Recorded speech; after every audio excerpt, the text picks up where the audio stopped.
ನರಗಳ ಪಟ್ಟಣದಲ್ಲಿ 27ನೇ ಕಾರ್ಗಿಲ್ ವಿಜಯೋತ್ಸವವನ್ನು ಆಚರಿಸಲಾಯಿತು.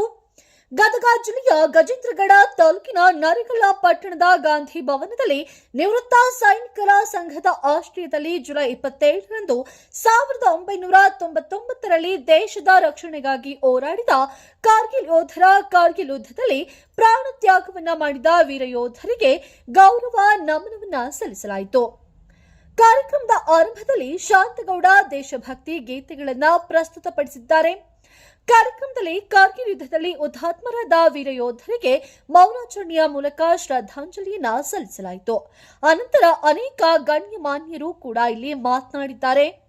ಈ ಒಂದು ಕಾರ್ಯಕ್ರಮದಲ್ಲಿ ನಿವೃತ್ತ ಸೈನಿಕರಾದ ಶರಣಪ್ಪ ನಾಶಿಪುಡಿ, ಶಿವಪುತ್ರಪ್ಪ ಸಂಗನಾಳ, ಮಲ್ಲಿಕಾರ್ಜುನ ಮಲ್ಲನಗೌಡರ, ಶಿವಾನಂದ ದಾವಲಸಾಖ ಕಿಲ್ಲೆದಾರ, ವೀರಪ್ಪ ತೊಂಡಿಹಾಳ, ಮಲ್ಲಪ್ಪ ಕಡೆತೋಟದ, ಈಶ್ವರ ಚಂದ ಬಾಗಲಿ, ಆಂಜನೇಯ ಪೂಜಾರ, ರೇವಣ್ಣ ಸಿದ್ದಪ್ಪ ನರಗುಂದ, ಗುರು ಶಾಂತಗೌಡ ಮಲ್ಲನಗೌಡರ, ಶಿವಪ್ಪ ಶಿವಾಪುರ, ಬಸವರಾಜ ಎಕ್ಕುಂಡಿ, ಕುಮಾರಸ್ವಾಮಿ ಕೋರಧನ್ಯಮಠ, ಸಿದ್ರಮಪ್ಪ ಕಟ್ಟಿಮನಿ, ಪ್ರಭುಗೌಡ ಮುಕ್ಕನಗೌಡರ, ಉಮೇಶ್ ಕರಮುಡಿ, ರಾಮಪ್ಪ ರೋಣದ, ವೀರಭದ್ರಯ್ಯ ಹಿರೇಮಠ ಸೇರಿದಂತೆ ಹಲವರು ಹಾಗೂ ಅವರ ಕುಟುಂಬದ ಸದಸ್ಯರು ಮತ್ತು ಸಾರ್ವಜನಿಕರು ಕಾರ್ಯಕ್ರಮದಲ್ಲಿ ಪಾಲ್ಗೊಂಡು ಕಾರ್ಗಿಲ್ ವೀರ ಯೋಧರಿಗೆ ನಮನವನ್ನ ಸಲ್ಲಿಸಲಾಯಿತು. ವರದಿ HPET ಗಜೇಂದ್ರಗಡ.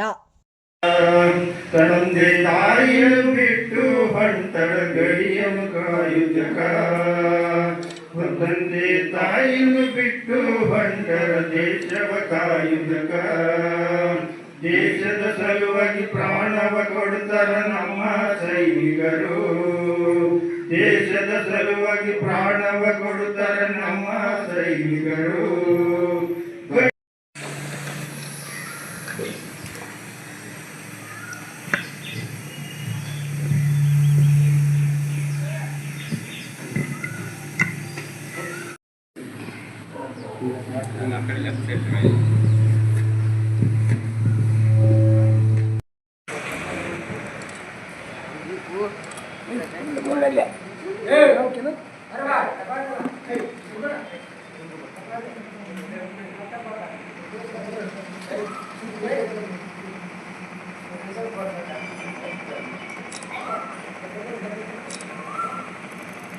ನಿಷ್ಕಾಮ ಕರ್ಮಿಗಳಂದ್ರೆ ಇವರು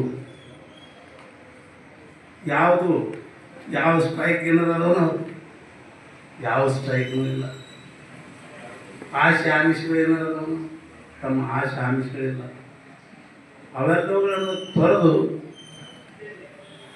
ತಮ್ಮನ್ನು ತಾವು ದೇಶದ ಜನತೆಗೆ ಅವರ ಸೇವೆಗಾಗಿ ನಿಲ್ಲಿಸಿದಂಥ ಇವರಿಗೆ ನನ್ನ ನಿಜವಾದ ನಮನಗಳು. ಆ ಕಾರ್ಗಿಲ್ ಯೋಧರಿಗೆ ನಮ್ಮೆಲ್ಲರ ನಮನಗಳನ್ನು ಸಲ್ಲಿಸ್ತಾ ತೋರಿಸ್ತಕ್ಕಂಥವ್ರು ಯಾರು ಇದ್ರೆ ಅವರು ಭಗತ್ ಸಿಂಗ್ ಅವರು ಭಾರತದ ಮಹಾ ಸ್ವಾತಂತ್ರ್ಯ ಹೋರಾಟಗಾರರು. ಯುವ ಹೋರಾಟಗಾರರಾದ ಅವರು 28 ಸೆಪ್ಟೆಂಬರ್ 1907ರಂದು ಪಂಜಾಬಿನ ಬಂಗಾ ಗ್ರಾಮದಲ್ಲಿ ಜನನ. ಅವರ ತಂದೆ ಕಿರಣ್ ಸಿಂಗ್ ಸಂಧು, ತಾಯಿ ವಿದ್ಯಾವತಿ, ಅವರ ಇನ್ನೊಂದು ಹೆಸರು ಅಜನ್. ಸಲ್ಲಿಸ್ತೇನೆ. ಆಮೇಲೆ ಕಾರ್ಗಿಲ್ ವಿಜಯದ ಬಗ್ಗೆ ಸಾಕಷ್ಟು ಪುಸ್ತಕಗಳು ಬಂದವು, ಸಾಕಷ್ಟು ಸಿನಿಮಾಗಳು ಬಂದವು. ಅದು ಒಂದು ಕಾರ್ಗಿಲ್ ವಿಜಯ್ ಅಂತ ಹೇಳೋ ಪಿಕ್ಚರ್ ಇದೆ, ನಾನು ನೋಡಿದ್ದೆ. ನಾನು ಮೋಸ್ಟ್ಲಿ ಅಕ್ಷಯ್ ಖಾನ್ ಅನ್ಸುತ್ತೆ, ಅವರು ಗ್ರೂಪ್ ಮಾಡಿದಾರೆ. ಅವರು ಏನು ಸೆಕ್ಟರ್ಗೆ ಹೋಗ್ಬೇಕಾದ್ರೆ ಊಟಕ್ಕೆ ಕೂತಿರ್ತಾರೆ. ಅವರು ಊಟಕ್ಕೆ ಕೂತಾಗ ಡಬ್ಬಿ ತೆಗಿಬೇಕಾದ್ರೆ ಪರೋಟ ತೆಗಿತಿರ್ತಾರೆ ಅದರಿಂದ. ಇವರು ಪರೋಟ ತೆಗಿಲ್ಲ, ಬರೀ ಬಟ್ಟೆ ಇರ್ತಾರೆ. ನಿಂದೊಂದು ತುರ್ತೀನಿ 4-5 ಪರೋಟ ತೊಗೊಂಡು ತಿಂತಾರೆ. ಅವ್ರು ಕೇಳ್ತಾರೆ, ತುಮಾರ ಖಾನ ನೈನ ಯಾಕೆ ಅಂತ. ಅವ್ರ ಮನೆಯಲ್ಲೇ ಎಲ್ಲರೂ ಮೀಟಿಂಗ್ ಕರೆದೆ. ಆದಷ್ಟು ನಮ್ಮ ಮಾಜಿ ಸೈನಿಕರು ಮತ್ತು ಪ್ಯಾರಾಮಿಲಿಟರಿ ವೀರ ಯೋಧರು ಬಂದು ನಮ್ಮ ಸಂಘ 2 ಜನವರಿ 2025ರಂದು ನಮ್ಮ ಸಂಘಟನೆ ಉದ್ಘಾಟನೆ ಮಾಡಿದ್ವಿ. ನಾವು ಈ ಕನಿಷ್ಠ 1.5 ವರ್ಷ ಆಯ್ತು ಈಗ ಮಾಡಿ. ಅದೇ ರೀತಿ ಇದನ್ನೇ ಅಲ್ಲಿ ಸ್ಟಾಪ್ ಮಾಡಿಬಿಟ್ಟಿಲ್ಲ. ಅಂದ್ರೆ ಒಬ್ರು 100 ಜನ ಸಾವಿರಾರು ಜನರ ಜೊತೆ ಹೋರಾಟದ ನೋಡ್ಲಿ ಇತಿಹಾಸದಲ್ಲಿ ಎಲ್ಲಿ ಈ ಇಂಡಿಯನ್ ಆರ್ಮಿ ಅಂತ ಎಕ್ಸಾಂಪಲ್ ನಮ್ಗೆ ಎಲ್ಲಿ ನೋಡಕ್ ಸಿಗಲ್ಲ. ಆಮೇಲೆ ಇಲ್ಲಿ ಸೈನಿಕರು ಎಷ್ಟು ಮೋಟಿವೇಟೆಡ್ ಇರ್ತಾರ, ದೇಶಭಕ್ತಿ ಏನಂದ್ರೆ ಇವ್ರು ನೋಡಿ ಕಲಿಬೇಕಾದದ್ದು. ಅದೇ ರೀತಿ 1999ರಲ್ಲಿ ಬಹುಶಃ ನಮ್ಗೆ ಇನ್ನೊಂದು ಸ್ವಲ್ಪ ಚಳಿ ಆದ್ರೆ ನಾವೆಲ್ಲ ಜಾಕೆಟ್ ಹಾಕೊಂತೀವಿ. -60 ಅಂದ್ರೆ 0 ಬಂದ ತಕ್ಷಣ ನೀರು ಕೂಡ ಏನಾಗಿಬಿಡುತ್ತೆ. ನಮ್ಮನ್ನ ಸರಿಯಾಗಿ ಕಾಯ್ತಾ ಇದ್ದಾರೆ ತಿಳ್ಕೊಂಡ ಇವತ್ತು ನಾವೆಲ್ಲರೂ ನೆಮ್ಮದಿಯಿಂದ ನಿದ್ರೆಯನ್ನು ಮಾಡ್ತಾ ಇದ್ದೀವಿ, ಊಟವನ್ನು ಮಾಡ್ತಾ ಇದ್ದೀವಿ.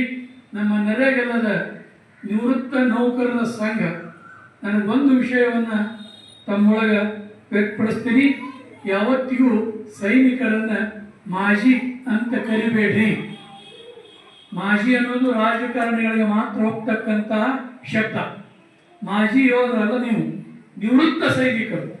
ನೀವು ಇದೇ ಹೇಳಿದ್ರಿ, ನಾವು ಆನ್ ಡ್ಯೂಟಿನೂ ಸೈನಿಕರ, ಆಫ್ ಡ್ಯೂಟಿನ ಸೈನಿಕರ ಅಂತೇಳಿ ನೀವು ಮಾಜಿ ಹೆಂಗಾಗ್ತೀರಿ? ಅದಕ್ಕೆ ಇನ್ನು ಮೇಲೆ ನಿಮ್ಮನ್ನು ನೀವು ನಾನು ಇಷ್ಟು ದಿವಸ